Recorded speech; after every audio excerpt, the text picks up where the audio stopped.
Welcome to Top 3 with Strada Law, where we explore the intersection of the law with your life and business journey. At Strada Law, we're committed to changing the way you view lawyers and the legal profession. So on this podcast, we have real conversations with real people about real things, not just legalese. We'll talk with those who face the challenges you're facing so you can learn from their experience. Yeah, we'll talk about the law, but we'll mostly talk about life and business and how the law overlaps with almost everything you do. I'm Jeneva Vazquez, and I'm the owner and principal attorney of Strada Law, and I'm your host. Just a standard disclaimer that we do before each episode. I'm a lawyer, but I'm not your lawyer unless we've entered into a written agreement to work together. I'm licensed in North Carolina, New Mexico, South Carolina, Florida, and New Jersey, and can serve clients in those states. However, nothing that's said here today is intended to be legal advice, and this information is for educational purposes only. So with me today, we have Sarah Wells with Swell Design. Sarah is the owner of Swell Design, and Swell Design specializes in logo design and website design for small businesses and entrepreneurs. Her background is in graphic design, and in her business, she uses a minimalist, modern, and clean design to create logos and websites. And she truly believes that less is more in her design style. So welcome, Sarah. Thank you so much for having me on. So we were chatting a little bit on our pre-podcast, get ready to go. And this is the first time I'm visually ever seeing you in person, but you and I have actually worked together quite a bit. Yeah, I guess several months at this point. It's actually been a year almost. Oh my gosh. Yeah. This is crazy. So I know Sarah because she is actually the brainchild behind the Strada Law logo. And about a year ago, when I was starting to put together the concept and the design and the branding for the firm, I spoke with Sarah on the phone, and I told her all of, my story and what I wanted the brand to exude. And a lot of that was about talking about this journey and having a lawyer that's with you on your life and business journey. And that's for our listeners who haven't read it in any of my other content or seen it anywhere. That's where the word La Strada comes from. La Strada in Italian in context means your way. So the firm slogan is guiding your way on your life and business journey. And I told Sarah all of this, and she developed 3 beautiful options for me. But my favorite was the one that we have now. And she tweaked it for me many times until we got it just right. But her takeaway from everything I had told her was creating a logo that looked like a winding road, and all of the negative space, if you will, I guess it's colored, but it's still negative space, is looking like the topography of a map. And I was just blown away by her. I was just talking about law, and that's what she was able to come up with. And it was just incredible to me that somebody could have that kind of vision. And so, and I get compliments on the logo all the time, by the way, Sarah. Well, that's awesome. And I use your business kind of as an example for a lot of people, because one of the things I remember from our first phone call was that you wanted to kind of break the stereotype of kind of like a law firm and not have people envision like giant leather chairs and like wood bookcases and just kind of being intimidating, and you wanted something more modern, more inviting and welcoming. And so I always tell people it's okay to not go with what everybody else is going with. Right. Break the mold. I mean, it's like, oh, law firm, you should have scales of justice, right? It doesn't tell a story about what the firm is. Yeah. And for me, I'm a small solo practitioner. And so a lot of that story of the firm is tied to me, and, and I wanted it to be inviting and to serve somebody like me who wouldn't want to go to a place with big stuffy right. furniture and law books all over the walls. So yeah. And you definitely made that come to life, and that was really critical. So one of the other pieces that you have been integrally involved in is the creation of the Sal-E-Boy podcast network logo. And we'll jump into that in a second, but I want to just hear a little bit more about your background. So where are you from? How did you get involved in this work? Kind of all of the lead it up to Swell. Sure. So I'm originally from Southern Indiana, and I lived there in the same house for 22 years. And when I graduated from Indiana University in Bloomington in 2015, I got a job in Indiana working for a telecommunications company as their graphic designer and social media manager. And was engaged to my now husband, and he got relocated to Charlotte. So I went with him. And when we figured out that was where we were going to end up, I basically submitted a proposal to my current company asking if I could work from home. And they approved it, but I would now be a 1099 employee. So I actually worked full-time, 40 hours a week for that company until April of last year, on top of like building my Swell Design business. So when we moved to Charlotte in May of 2016, that was when I started Swell Design. I wanted to kind of create an actual business name because I had just been using like my maiden name. And so Swell Design, I was very lucky because my name is Sarah Wells, so I can have the S from Sarah and then Wells, and it just worked really perfectly. So the whole time we were out here, I didn't know how long that company was going to keep me on. I didn't know if it was going to be 3 months or 6 months, and it ended up being 3.5 years.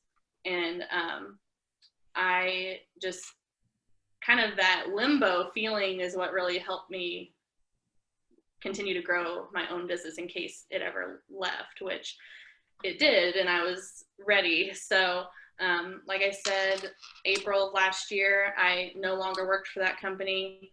And within a week of not working for that company, and I found out I was pregnant.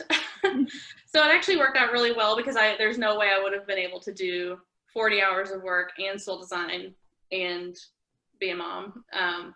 So kind of just spent all of last year continuing to build, continuing to hone in on what I wanted to do. I started doing websites just last year, and a lot more logos and a lot more trying to work with people that I wanted to work with, a lot of entrepreneurs and small businesses, and just staying really connected in the Charlotte network that I had built while I was there. And now in the last year, we actually moved a little bit north to Greensboro, North Carolina. So I've just been very fortunate that I've been able to stay so well connected in Indiana and in Charlotte, and kind of just keep building Swell Design. So this was really just a side hustle this whole time. I mean, you were building this business as a side hustle alongside your job until you were ready to leave. Yeah, and honestly, I didn't know if I could do it. Even I think 6 months after we were in Charlotte, I didn't know, like I said, how long this company was going to keep me on. I was applying to actual jobs in Charlotte and had an interview for one and ended up not working out. And I look back and I'm so thankful that I didn't get that job. And, you know, after last year, just kind of like that, they were the ones that decided that they didn't want to continue having me as their 1099 employee. And so it was really hard because I didn't make the decision. And so I had to really decide, is this okay? Like, can I do this? Can I bring this 100% full time, even though it kind of was full time? They were just like my biggest client. But it ended up being so good. And this year has been probably the best year I could have ever hoped for. So how many years has it been since you kicked this off as a side hustle? It's been 4 years?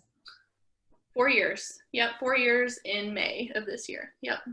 So, and now you're officially full in on the business. You're doing it. I mean, you're also sharing your time with being a mom at home and doing those duties as well. But this is your like full-time baby now. Yes. Yeah. From like 7:30 in the morning until like 11 o'clock at night. I have a bag that I carry up and down the stairs with my laptop because I never know where I'm going to be with my son. So I just bring the laptop everywhere I go. So talk to me about, you know, most of your clients, I mean, I know from my own firsthand experience, but when you're working with business owners, small business owners, entrepreneurs, whenever they are ready to, when they're to the phase in their business that they're ready to have a conversation with you, what does that development process look like? So it used to be all done via email, honestly. And I think one of the biggest reasons I've had so much more success this year is I've changed that initial process to a phone call before giving any information.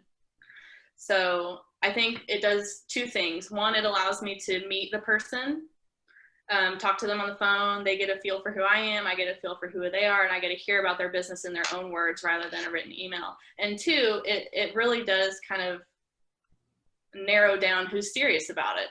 There's a lot of people, if they just are contacting me and they just want a quote, they'll never schedule that phone call. And so I know that they're probably not serious, and they're probably not my ideal client anyway. But then we talk on the phone for about 30 minutes, and I just let them tell me what they do, why they're passionate about it, and just how they got to where they are. And then the second half of the phone call, I just kind of explain to them my design process, kind of like steps 1, 2, 3, 4, how it goes from start to finish. And then let them know that after our phone call, I'll send over like all the information that I said in the phone call, as well as the pricing information. Right. So one of the reasons I wanted to have you on was that I work with a lot of small business owners. As you know, I help with small business planning, and a lot of the small business owners I'm dealing with either are maybe like you, who have, maybe doing something as a side hustle and then they want to turn it into a business, or, a full-time business, or they know that they're going to go full-fledged and really build something, and they don't know exactly what that looks like, but they know that they're all in right from the beginning. Or maybe they already have a business and they come to me because they need to clean things up and restructure. Yeah. But one of the things that I see, and I walk clients through this in my business audit sessions, I have a whole section that I cover with them on branding. And as you know, there's a lot that goes into trademarking and making sure that you have appropriate licenses for all of that. But I think even just the question for many business owners is, it catches them a little bit off guard that their lawyer wants to know about what they've done to build their brand. But I think part of it is it's so important to the cohesiveness of the business, right? So even just having the domain reserved, all of these steps that you have to go through to really like stand up the business, almost everything is reliant on your business's name. Yeah, and even more so now with social media. I mean, you have to have not only your domain, but what if you can't get anything close to any of the handles that you want on Instagram or different places like that? I mean, it's just, you have to check a lot of different avenues. That's right. I mean, and you can't file for an LLC if you don't have the business name. You can't get your EIN number through the federal government if you don't have the business name. You can't open your business bank account if you don't have the business name. So really, as silly as it is to think of like, what is the name of the business, that has to be one of the very first things, and it just, none of the other things can happen unless and until you come up with that concept. And for a lot of people, they're very stuck. When I ask, what is the business name? They'll usually write in like, I have no clue. Yeah. Yeah. And so, I thought it would be a good idea to have you on to talk a little bit about, what are some things that people should be thinking about as they're starting to build out a business and they want to think of the brand and what it's going to be, and, help me think about, if I was starting from day one, what are some things that I should put in my mind as I'm trying to pick a name and pick a brand, and, what are some of the steps to go through with that? Yeah. So I think one of the main things, and as silly as it sounds, is you have to have a really good feeling towards that name. And you have to have a good, because hopefully your business is going to be a big success and you're going to be doing this for a long time. And your business name has to be something that you can see yourself resonating with for a long time. And, you don't want to ever limit yourself with a business name. So for example, I talked to someone today and he is wanting to open a business selling insurance specifically to retirees. And so we talked about, I had to ask the question, do you ever see yourself selling insurance to people other than retirees? Because he was thinking his business name was going to be his last name, Retirement Solutions. And I was like, so you have to be really committed to not wanting to sell to anyone besides retirees if you want that to be your business name. So there's just a lot of things you have to think about. And I think that the best way to do it is to kind of just test the waters, not, publicly online, but once you have that idea, talk to friends, talk to family, I even tell people to do that now if I'm trying to help them come up with a name. I say, text some of your friends, tell them this name, and have them write back 2 or 3 sentences of what you think that business would do, or kind of like what kind of feelings they get from that business name. Because sometimes you might have the greatest idea and you send it to someone else and they're like, well, that makes me think of something out of left field that doesn't even have anything to do with it. So that's just kind of like a easy little, almost like a little focus group type of thing you can do with some of your friends and family. But I think that's the first step, is just finding something that you have really good feelings toward and can see yourself being partnered with for a long time. Now, what if somebody is totally stuck? Like they have no clue. I mean, because, you know, I've seen it before. I'm sure you have too. I mean, is that someplace where you sometimes help? I mean, do you sometimes help people come up with the name of the business? Yeah, so it doesn't happen too often, but a couple times a year I do have people come to me and they say, I know exactly what I want my business to be. I have a great business plan, but I have no idea what to call it. And so I do offer additional package of brand consulting, and that happens before any of the logo process. And a lot of times what I have them do is I have them fill out a pretty detailed questionnaire, and it's going to ask questions about their business, but it's also going to ask questions about them personally.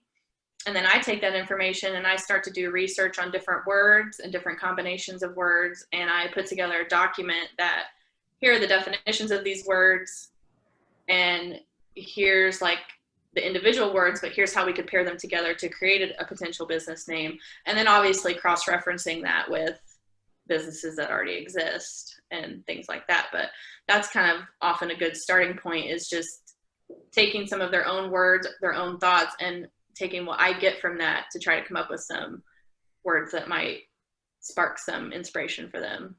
Well, and you say, you know, obviously cross-referencing.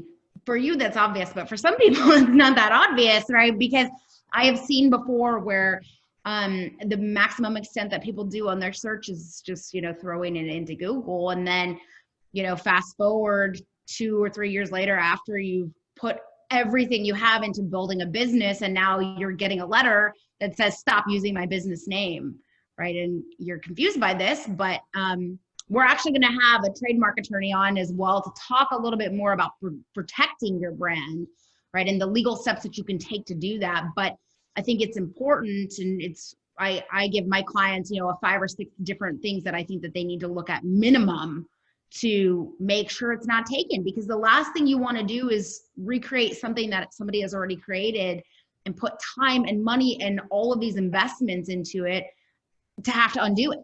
Right. You know, you didn't have it first. So it is a critical step that I think a lot of people miss. Yeah, I agree.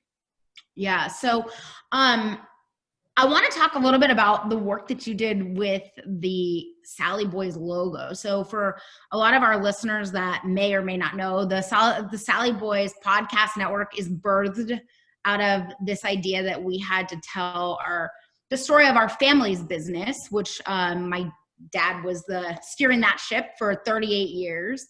But it was a pizza business, and he had an old logo. Right. And so when we wanted to start using that logo and start telling that story, we quickly realized that we didn't have usable files. Right. So it's interesting. I want you to talk a little bit about what that process was that you did, and, you know, explain kind of the dilemma there that you see with some of these older logos. Yeah. So a lot of these older logos, they're often very, very unique because they were designed in such a different way than how designs are made now. But the problem is that the file has been saved so many times and emailed so many times and put through different websites so many times that often you're left with a file that is super low resolution and isn't editable at all. And in the case of the Sal-E-Boy's logo, that's kind of the situation we had. We had a super pixelated logo, a very small file, and you needed it to be a vector, which, just to put it kind of quickly, JPEGs are pixels, and pixels can become pixelated, and vectors are curves, and so you'll never have a pixelated image. with a vector file, because you can make it be 1 inch by 1 inch or 100 feet by 100 feet. But because it's not using pixels, it can be used forever. So yep. That's a good explanation. I didn't know that. So I didn't know why I needed it. I just knew we needed it. yeah, and that way, anytime you need any other file type, it can all be built from a vector file. So basically what I had to do was, although I'm sure it's not identical in every single curve from the original, I did my best to go over each different color, each different element of the logo, and recreated it, basically drawing it by hand using Adobe Illustrator with curves and points. And it's a pretty almost exact, I mean, it's hard to see any differences, but so you were able to do all of that through digital drawing, essentially. yeah, I mean, it's still with a mouse. It's still just clicks and drags, but it's essentially drawing. You use a tool in Illustrator called the pen tool. So it is similar to drawing, but it's not continuous. Basically, it's a point, and then you click and drag to get the curve that you want. And so it's a little bit different, but that way, because it's using those curves, when it expands, it keeps the ratio of the curves the same. And so you can make it as large or as small as you want.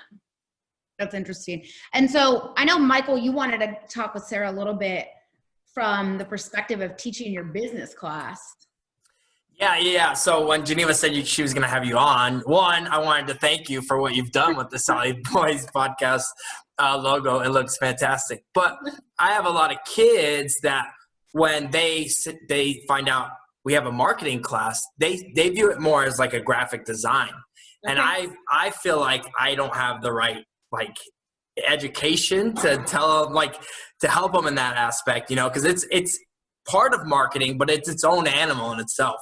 And so what I want to encourage the kids is marketers need graphic designers. Mm-hmm. So I was going to ask you, what are some things I could tell my students to almost like a step-by-step way to get to that point where they can contribute to marketing using their graphic design skills, and then maybe finding a career like you did? Sure. Can I ask what age your students are? Yeah, so I teach mostly 10th grade to 12th grade. Okay, perfect. That's kind of what I thought when you said kids, but I just So 10th grade is 11th grade is when I took my first computer graphics class, and that's when I decided that's what I want to go to school for, and I never strayed off the path. So I think the best thing that I did in high school for what I'm doing now is, we would have talent shows, or we would have we had a bike rally where we'd all ride our bikes to school, and I basically volunteered to design the t-shirts. I played softball. I designed all our softball shirts, for the team. For the talent show, they had posters, and just kind of practicing my design skills for free, but kind of learning the software, learning Illustrator, learning Photoshop, which a lot of people often think too that Photoshop is what you need. But I would say if someone's truly interested in graphic design, Illustrator is what they should focus on. And I still have some of the files that I made in high school, and you look back and it's so funny, but at the same time, I learned so much, and I used some of those same tools, the pen tool. I started learning that, in high school, and it's something I use every single day now. And I would just say that's some really great steps that they can take. And that's what got me to be even in my hometown today, I haven't lived in my hometown in almost 10 years since I went to high school, after I left for college. And I still have people that know me as the person that can do graphic design.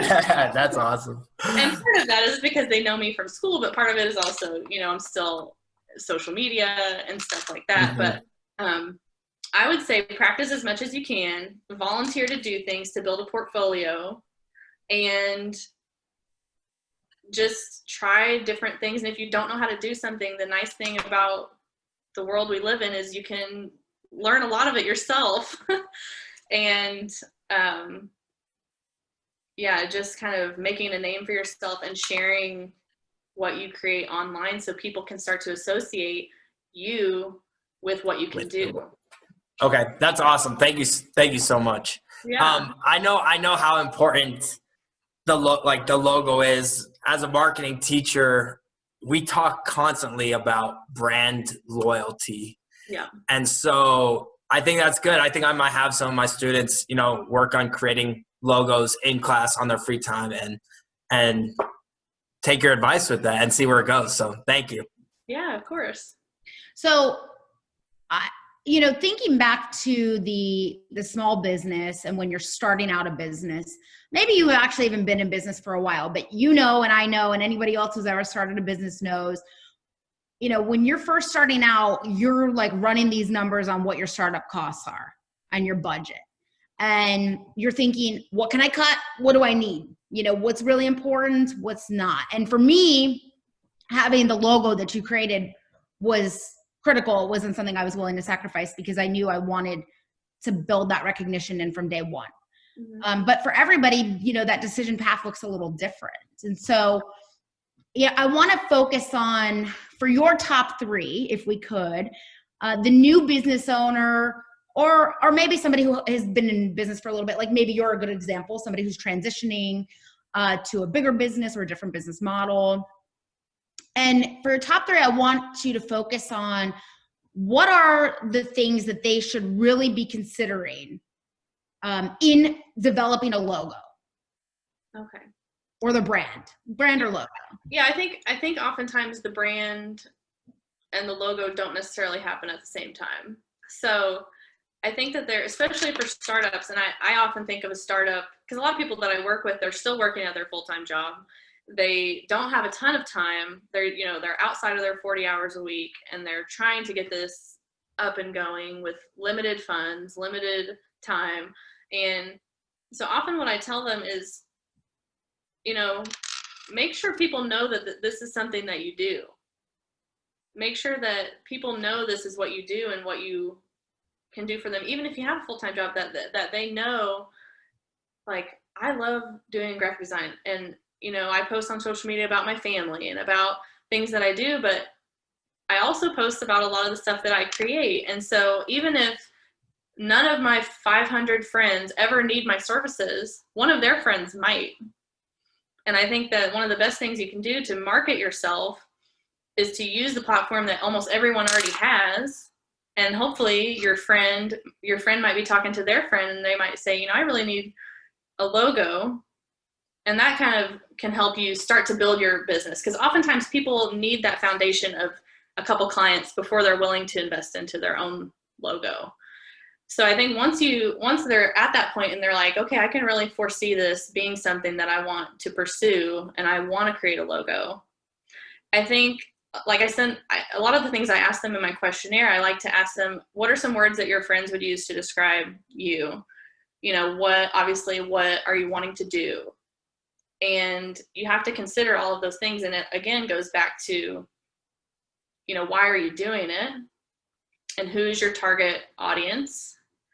Who are you wanting to work with? And kind of keeping all those things in the back of your mind. And those should be things that your designer asks you, because you can't just say, hey, I'm starting a hair salon, make me a logo. They need to know, like, what kind of hair salon that you are and what kind of feeling that you want the clients to have when they walk through the door. And you need to know, about that person as an individual who owns it. And that way, that first round of proofs that you're going to send them is going to be really close to their vision, even if they don't know that they had one. So really, being in tune and taking more of a holistic approach to what it is that you're passionate about. Yeah, speed dating. Like, yeah, I mean, really, I think what I heard that you just said anyways is what I heard. Maybe that's not what you meant, but you're talking about all these different elements in your life that it pops up in, but really the ultimate thing is, like, where is your passion, right? Who do you want to serve? How do you want to serve them? What do you want to give them? And it's all about that, like letting that shine through. Is that a yeah, definitely. Definitely. And it just has to be, like, sometimes I have people and they I give them their first round of proofs and they're like, I really like all of them. I don't know what I like more or what I like less. And sometimes you just have to say, take a day away from them, come back, and what is your gut feeling towards each one of these? You know what I mean? Sometimes if you nitpick every single thing, you may never figure out something, but if you really kind of go with your instinct, it's usually going to help you figure out what you want. I did that. I used all the proofs that you gave me and I tested them with all my family and friends. Yeah. And like, they all had very different opinions, but I was able to use Yeah, that sounding board. the hardest was trying to pick the color scheme. That was the hardest one. We're all involved. But so for you, you know, if you're starting out low budget and you're honing in on, you know, 3 things to think about, what are your top 3? I would say start to, even if you don't have a logo, start to build your brand online. Even if you don't have a logo, you should be able to pick a color that you can resonate with. Start to include that color into your posts, into, like, my Instagram feed, for example, I try to always have green in one of every 3 posts. Even if it's not my exact green, if it's just a plant or something. And that way, the more you do that, the more people, the next time someone sees a post of yours, they may be scrolling so fast, but they may still realize, oh, I saw something from Sarah today. And so you can build that brand and like have that recognition online that doesn't cost anything. There's so many resources out there that you can, and everyone's iPhone takes such good pictures. If you sell a tangible object, you know, as a business owner, you can take nice photos, you can post about them, you can let people know what you're doing and that you're excited about what you're doing. And then I would say that's the first thing I would tell someone if they're wanting to really try to test the waters to see if they can start a business. And then, because that's at least how it was for me. I don't know. No, you're right. Everything you post has green in it. Now that you're saying it, I didn't even realize I was realizing it. Yeah. And so I would say, other than that, and not that one out of the 3, not that one is more important than the other, but I would say market yourself online. I would say when you're ready, it is definitely worth the investment to work with a professional to get a logo design, to get a website design, to get marketing materials, professional graphics made for your social media when you get to that point. Things like that, because one, hopefully you're going to be busy doing other things with your business. You're going to be worried about serving your clients. You're going to be worried about talking to them on the phone, figuring out what they need. And this is something that you would be able to put on someone else's plate that's going to give you probably better results than you'd be able to come up with on your own, because that's not your specialty. And then you can take that and run with it and really use it to grow even further. The piece that I would add to that, and I think you're right, obviously, because it was important for me to invest in the logo, but it's art, right? And so people think that frequently think that logos are not art, but you know, I wouldn't just walk over and start painting a mural somewhere because I don't have that skill set. So, you know, why so many people think that they can just put together the elements and come up with something that's going to be really good if they're not artistic. Now, if you are artistic and maybe that's your skill set. Right. And I think it's even harder for people as new business owners today with websites like Fiverr. Right. But the problem with Fiverr is you might have a certain designer and someone else might have that designer, and they might use the same elements for your logo and just change one little thing. And you might realize, oh, someone out there has exactly what I have. Anyone could have contacted that Fiverr designer and said the exact same things you are, and that person's probably not going to get to know you and figure out exactly what you want to portray to your clients. And it's hard because for a lot of people, it's such an easy option. But I would say do these other things, build your brand, and then when you get to that point, you can feel confident and say, I'm investing in myself. I'm going to reach out to someone who does this professionally and helping out a fellow small business owner. So. And that was important for me. I wanted to work with another small business owner who works with small business owners. Yeah. So, and that's how I found you. I mean, you were recommended to me through, I think, a Facebook group, which I wasn't even connected to you on, but somebody that I knew was. So, so you're right. I mean, that does work. So your 3 takeaways for somebody who's starting to build a business is start to build your brand everywhere you are, essentially. Put yourself out there, be about it. And then number 2 is to start to have that online presence, you know, be a little bit more purposeful maybe with it and do some of your placement and your color scheme. Yeah, and you don't have to be salesy about it. I never am like, contact me today to buy this right now. It's just kind of like, here's something I made. I'm proud of it. I'd like to see what you think about it. And that then, you know, if they like what they see, they'll come organically anyway. And then 3 is once you're ready to really commit to something, to use somebody who's a professional like you and really make a thoughtful, unique logo, which is really, I think, the critical piece is if you really want that brand recognition that Michael was talking about, you know, want people to know that it's your brand, it's only your brand, it's gotta be something that's unique to you and your business. And a lot of clients often feel like so validated when they do that. They feel like I took this step for myself, for my business, and this is uniquely mine. And it's kind of just like, I don't know, you can tell that they feel really happy and confident and excited to get it out there and share it. So I think that that's something that you also may not get if you try to create your logo on your own. For sure. I mean, I can say that when I was just networking and kind of testing my waters before I opened the firm, I didn't feel confident in just like a business card that I had, you know, that didn't have a good professional looking logo that really was speaking to the brand I was trying to build.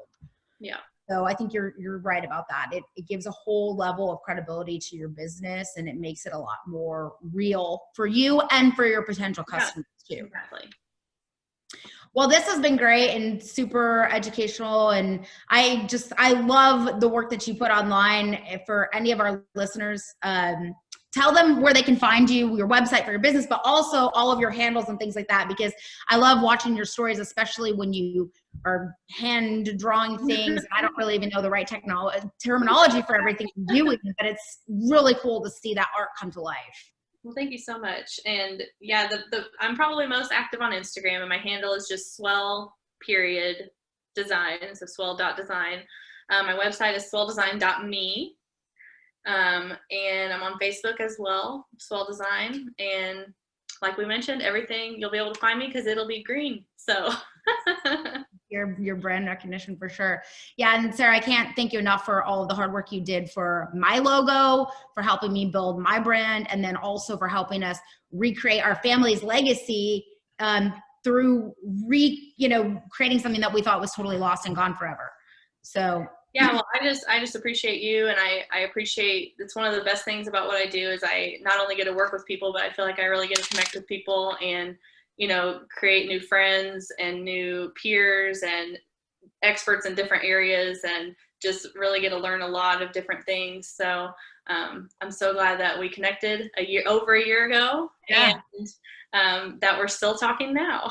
Yeah, so it's valuable. Your services are so valuable, and I cannot express enough how much, if somebody is on the fence about whether to spend the money on doing this work, it is not something that you should put to the bottom of your list, because it's huge to have a brand that reflects what your business truly is. So thanks so much for being with us. And we will be sure to post in the notes of the show all of your links so our listeners can find and connect with you and follow all of your great work. Perfect. And thank you so much. I had such a great time talking with both of you. Bye-bye. Bye. Thanks so much for tuning into this episode of Top 3 with Strada Law. And thanks to our guest, Sarah Wells with Swell Design, for sharing her top 3 takeaways about building a brand. Be sure to tune in to new episodes of Top 3 with Strada Law bi-weekly, and catch all the other shows on the Sal-E-Boys podcast network by subscribing wherever you get your podcasts or on YouTube. To find out more about Strada Law and our small business planning and estate planning services, you can visit us at www.lestradalaw.com. Follow us on Facebook, Instagram, LinkedIn, or Twitter. Thanks, and we'll see you next time.